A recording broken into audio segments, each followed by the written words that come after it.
Hello kids, welcome to our channel पाठ की शाला।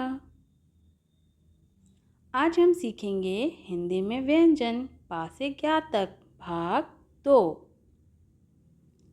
पा से पतंग।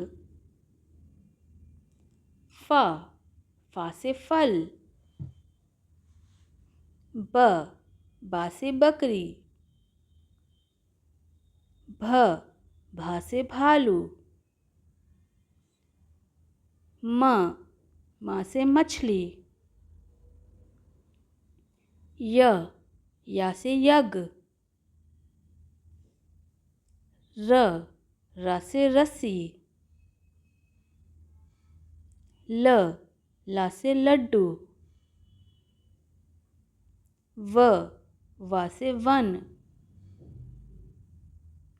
शा से शलगम। शा से षटकोण। सा से सब्जियां। हा से हाथी। छा से क्षेत्रफल। त्र से त्रिकोण। ज्ञा से ज्ञानी। फ ब भ म य र ल व श स ह छ त्र ज्ञ।